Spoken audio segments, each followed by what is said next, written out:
Good morning students. बेटा कल हमने नाउन पढ़े थे, कॉमन नाउन और प्रॉपर नाउन, दो टाइप पढ़ी थी नाउन की। आज हम करेंगे एब्स्ट्रैक्ट नाउन यानी भाववाचक संज्ञा। Noun that name an idea, thought और a feeling which can not be seen, heard, touched, smell और टेस्ट। नाउ संज्ञा वह संज्ञा जो किसी उपाय, सोच या भावना को बताती है जिसे हम छू नहीं सकते, देख नहीं सकते, सुन नहीं सकते, स्मेल या टेस्ट नहीं कर सकते। इन्हें सिर्फ हम क्या कर सकते हैं? महसूस कर सकते हैं। ठीक है, तो वह भावनाएं जिन्हें हम केवल महसूस कर सकते हैं वो भाववाचक संज्ञा है। ठीक है, जैसे चाइल्डहुड बचपना, लाफ्टर हंसी, लव प्यार, पीस शांति, हैप्पीनेस खुशी, विजडम बुद्धिमत्ता। तो ये जो सभी फीलिंग्स हैं इन्हें हम सिर्फ क्या कर सकते हैं? महसूस कर सकते हैं। हम इन्हें छू भी नहीं सकते, टेस्ट भी नहीं कर सकते। ठीक है, all of these word can not be recognise by any of our senses as they have no colour, size, shape, sound, smell, flavour और texture, but we can feel them.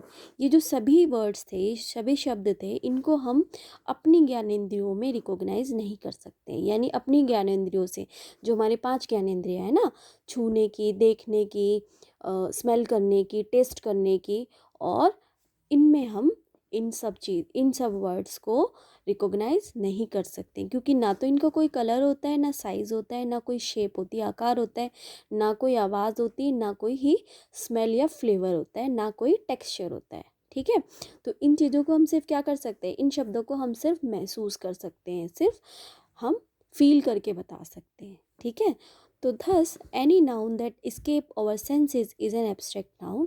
तो कोई भी नाउन जो भाव को दर्शाता है, यानी जिन्हें, जो हमारे ज्ञानेंद्रियों से बाहर है, जिन्हें हम सिर्फ क्या कर सकते हैं? महसूस, यानी छू नहीं सकते, देख नहीं सकते, सुन नहीं सकते, स्मेल नहीं कर सकते हैं। ठीक है, और टेस्ट नहीं कर सकते हैं। तो वो जो 5 चीज़ें जो हमारी ज्ञानेंद्रिय हैं 5, उनसे अलग जो है उसे हम भाववाचक संज्ञा, ठीक है, यानी जिसे हम सिर्फ फील कर सकते हैं। यहाँ पर बेटा फिलअप्स दिए हुए हैं आपको एब्स्ट्रैक्ट नाउन के, यहाँ पर आपको दिए हुए हैं वर्ड्स। ठीक है, उसे आपको एब्स्ट्रैक्ट नाउन में चेंज करके यहाँ लिखना है। जैसे ऑनेस्ट, तो ऑनेस्टी।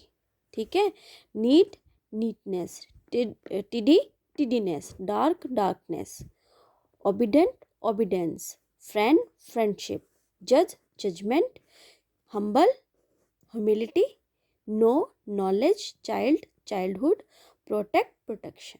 ठीक है, तो ये आपको जब डिग्री करवाई थी उनमें आपको करवाई थी। ठीक है, तो ये आप इसको फिल कर लेंगे। उसके बाद है वर्कशीट 4, आइडेंटिफाई दीज पीपल्स। आपको कुछ आइडेंटिफिकेशन दिए हुए हैं और आपको बताना है कि इन पीपल्स को, इन व्यक्तियों का क्या कहा जाता है।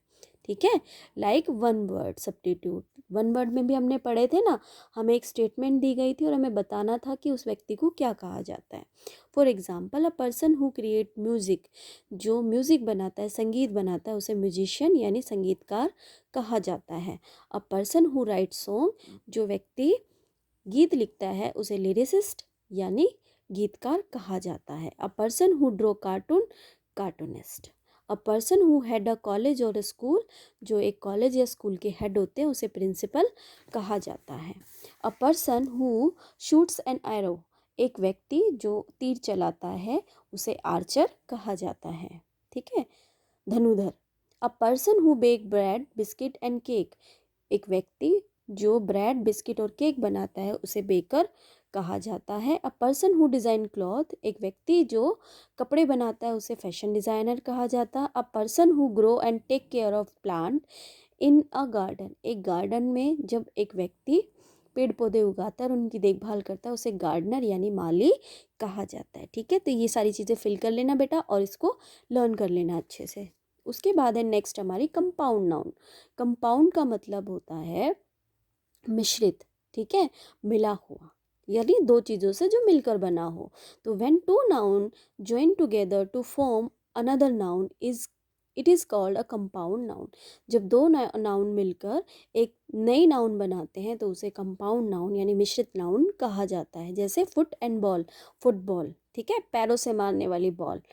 डस्ट एंड बीन, डस्ट धूल होती है, बीन मतलब एक डब्बा, तो डस्टबिन कचरा रखने का डब्बा। टेलीफोन हमारा फ़ोन होता है डायरेक्टरी जिसमें नंबर्स होते हैं, या जो डायरेक्शन बताती है तो टेलीफोन डायरेक्टरी जिसमें सभी नंबर्स होते हैं। ठीक है, यहाँ पर आपको दी हुई है वर्कशीट 5।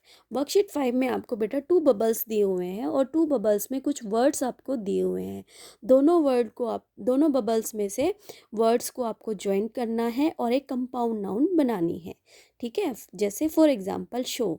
अब शो के साथ यहाँ पर सेट होता है केस, शो केस यानी दिखाने योग्य। ठीक है, यानी एक ऐसी अलमीरा या ऐसा केस जिसमें शो चीज़ों को शो करने के लिए रखा जाता है। ऐसे ही माइल, माइल के साथ होता है स्टोन्स, माइल स्टोन यानी मील का पत्थर। थंडर स्टॉर्म आंधी तूफान। स्नो फ्लेक्स यानी बर्फ के टुकड़े।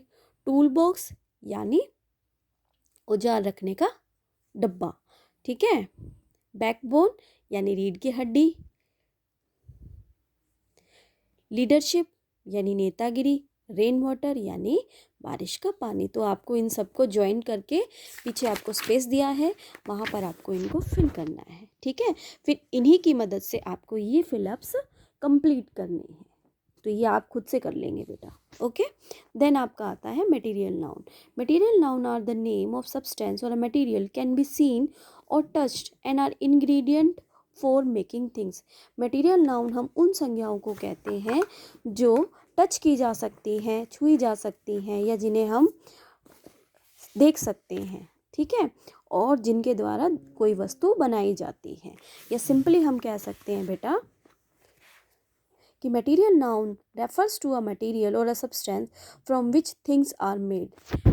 वह सामग्री या वस्तु जिसके द्वारा चीज़ें बनाई जाती है उसे हम मटेरियल नाउन या द्रव्यवाचक संज्ञा कहते हैं। For example silver, gold, iron, glass etcetera. ठीक है, यहाँ पर आपको फिलअप्स दिए हुए हैं, ये आपको फिल करने हैं। जैसे in London most of house are made of would.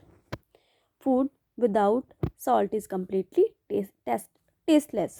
ठीक है, तो ये आपको नीचे बेटा यहाँ पर हिंट्स दिए हुए हैं और हिंट को देखकर यहाँ से आपको फिल करने हैं, तो ये आप खुद से ही फिल करेंगे। ठीक है, उसके बाद है कलेक्टिव नाउन, वो हम कल पढ़ेंगे। ये सारी एक्सरसाइज बेटा आप खुद से फिल करोगे। ठीक है, जब आप नोटबुक चेक करवाने आओगे तब मैं आपकी सारी एक्सरसाइज चेक करूँगी और बता दूँगी कोई मिस्टेक होगी तो। ठीक है, लेकिन एक्सरसाइज आप खुद से फिल करोगे ताकि आपको पता लग जाए कैसे क्या फिल करना है और आपकी रिवीजन हो जाए। ठीक है बेटा।